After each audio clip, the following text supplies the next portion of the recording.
Selamat bertemu kembali anak-anakku semua. Assalamualaikum warahmatullahi wabarakatuh. Puji dan syukur kita panjatkan kepada Tuhan Yang Maha Esa yang telah memberikan kesempatan kepada kita untuk bisa bertemu lagi dalam keadaan sehat walafiat, ya.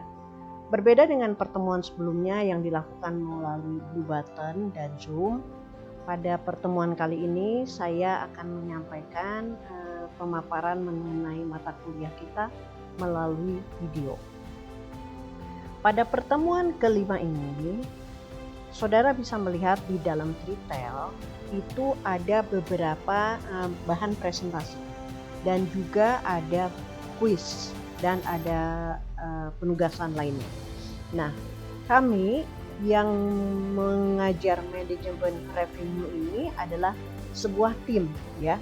Jadi ada beberapa dosen yang mengajar mata kuliah ini. Oleh karena itu, dipersilakan kepada saudara untuk membaca setiap bahan yang disajikan di Tritel, ya. Karena bahan itu tersebut disampaikan satu sama lain untuk menyempurnakan pemahaman saudara terhadap manajemen revenue, ya. Jadi ada beberapa PPT, ada beberapa video yang bisa memperdalam pemahaman saudara mengenai mata kuliah. Oke. Pada kesempatan kali ini saya akan membahas mengenai 6 tahapan dalam reservasi, ya. 6 stage of reservation. 6 tahapan dalam reservasi. Kenapa reservasi dianggap penting dalam manajemen revenue? Ya, karena dari reservasilah dimulai tahapan dari suatu proses penjualan. Ya, suatu proses yang pada akhirnya nanti akan memberikan kita informasi untung atau tidak. Reservasi yang baik akan berbuntut kepada hal yang baik. Reservasi yang berantakan akan pada akhirnya membuat kekacauan, ya. Kita mencatat yang datang 20 orang pada saat reservasi, ternyata salah, yang datang hanya 2 orang. Kita mencatat 10 orang, 100 orang yang akan datang, ternyata yang datang tidak sejumlah itu. Sementara kita sudah membeli makanan, menyiapkan makanan untuk breakfast mereka sejumlah sekian. Oleh karena itu, reservasi ini satu hal yang penting untuk mendata berapa jumlah tamu yang akan datang, ya. Ada 6 tahapan, ya, seperti terlihat dalam gambar ini. Tahapan pertama, kedua, 3, 4 sampai dengan ke-6. Kita akan bahas tahapan-tahapan tersebut satu persatu. Ya. Yang pertama, kita mengidentifikasikan dari mana tamu itu berasal, ya. Dari kelompok mana. Jadi ada 2 kelompok, yang satu kelompok individual, ya. Yang satu kelompok dalam bentuk grup, ya. Individual itu biasanya perorangan bersama keluarga atau beberapa kawan. Sedangkan grup terdiri dari sekian banyak orang yang menginap di tempat kita, mungkin karena ada seminar, ada meeting group, atau misalnya berdharma wisata bersama-sama, ya. Jadi mereka datang dalam bentuk grup, mereka akan memesan kamar banyak, memblok beberapa kamar untuk tempat mereka menginap. Biasanya blok dilakukan dengan jenis kamar yang sama. Jadi kalau semuanya standar room, maka semuanya akan standar room. Kalau semuanya deluxe room, maka semua deluxe room. Nah, identifikasi sumber ini penting sekali. Karena kenapa? Kalau yang pesan hanya 1 orang, maka persediaan kita pun mungkin hanya sepersekian. Tapi begitu yang akan datang dalam bentuk grup, lebih dari 100 orang, 10 orang, maka kita pun akan mempersiapkan lebih baik lagi, ya. Kemudian yang kedua, tahapannya adalah komunikasi dengan hotel, ya. Jadi para customer akan berkomunikasi dengan hotel melalui beberapa fasilitas yang ada, ya. Mau melalui email, mau melalui surat, mau melalui fax atau pada saat ini sosial media, WhatsApp, Instagram, Twitter, dan sebagainya ya. Jadi tahapan yang kedua dari reservasi ini adalah komunikasi antara hotel dengan customer-nya. Tahapan yang ketiga adalah mengenai formulasi ya. Formulasi mengenai permintaan menginap tersebut ya, reservasi tersebut. Jadi yang pertama kita harus tahu 3 hal penting. Yang pertama, kapan mereka akan datang ya. Yang kedua, kapan mereka akan pulang. Yang ketiga, yang pertama itu kapan mereka datang dan kapan mereka akan pulang. Yang kedua, jenis kamar yang dibutuhkan ya. Apa jenis kamar yang mereka dibutuhkan, dan yang ketiga, berapa kamar yang akan mereka pakai ya. Nah, untuk mereservasi ini kita memerlukan data yang lebih banyak, yang lebih detail. Yang pertama misalnya siapa namanya ya. Profil data yang siapa namanya, jenis kelaminnya, usianya, alamat, dan sebagainya. Itu profil data.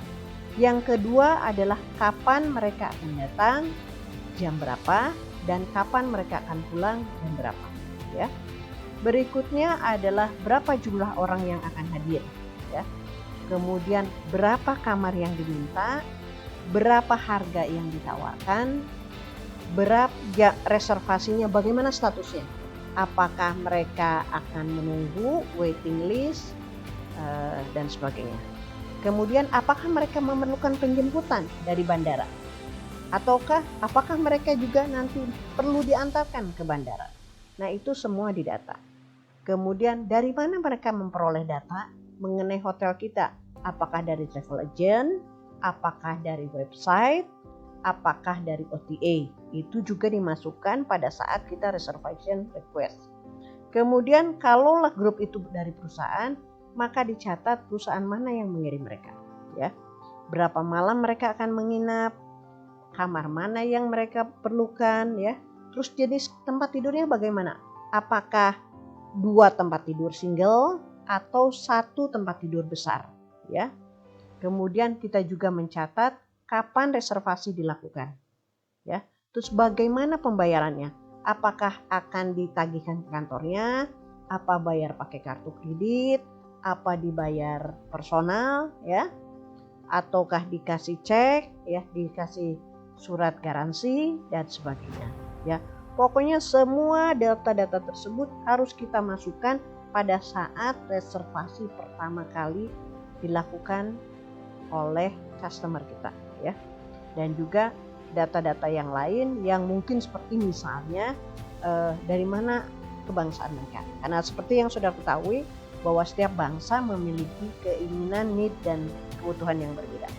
Nah, di mata kuliah akuntansi hotel ada sistem mengenai reservasi ini di mana akan diminta data-data tersebut untuk dimasukkan ke dalam sistem ya. Oke, berikutnya reservasi acceptance ya. Reservasi bisa diterima oleh hotel apabila memungkinkan kapasitasnya. Tapi bisa juga tidak diterima karena apabila kapasitas penuh.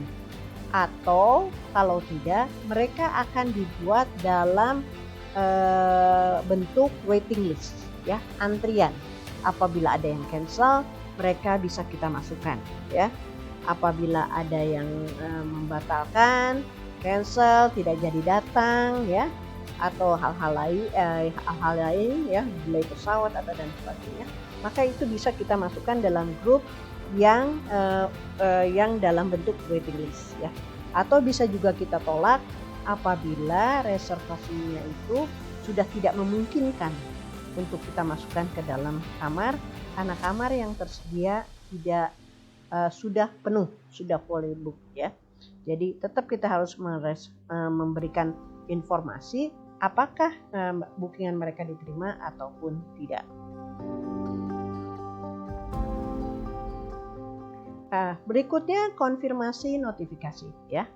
Sesudah kita menerima reservasi dari mereka, dari customer kita, maka adalah suatu kewajiban bagi hotel untuk memberikan konfirmasi mengenai bookingan mereka, ya. Jadi kita memberikan konfirmasi kepada mereka, misalnya kita mengirim email, ya, atau mengirim informasi melalui WA atau melalui SMS, ya, atau melalui sosial media lainnya yang memberitahukan bahwa bookingan Bapak pada tanggal sekian dengan jenis kamar sekian, kemudian jenis kamar sekian, harganya sekian sudah dikonfirmasi, ya. Nah, dalam rangka mengkonfirmasi ini, kita pertama tentu harus melihat data-data yang ada, ya.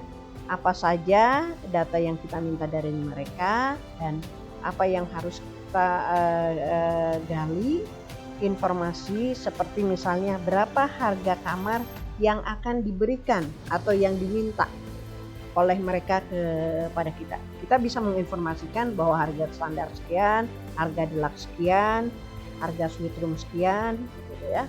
Jadi kita akan memberikan pemberitahuan kepada mereka sehingga nanti dalam konfirmasi bisa kita perlihatkan informasinya bahwa mereka setuju untuk tinggal di kamar tersebut dengan harga tersebut, ya, dan juga menginformasikan bagaimana metode pembayarannya, apa pakai kartu kredit tadi, apa dibayar kantor, ataukah misalnya pakai debit, ya, atau pakai cash dan sebagainya.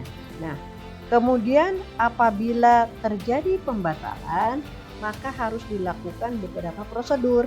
Misalnya mengenakan denda, ya, apabila sesudah jam 4 mereka tidak muncul juga di dalam hotel.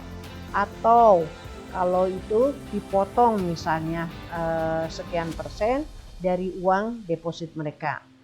Atau misalnya, ya, apa kita mengenakan penalti, misalnya menginap 3 malam, yang 1 malam kita kenakan charge, ya, karena pembatalan tersebut.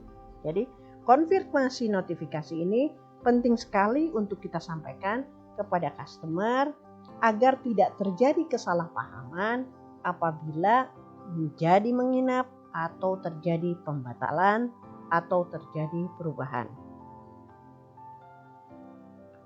Nah, kemudian yang keenam, tahapan keenam adalah memodifikasi, ya. Modifikasi sebelum kegiatan kedatangan mereka datang, ya.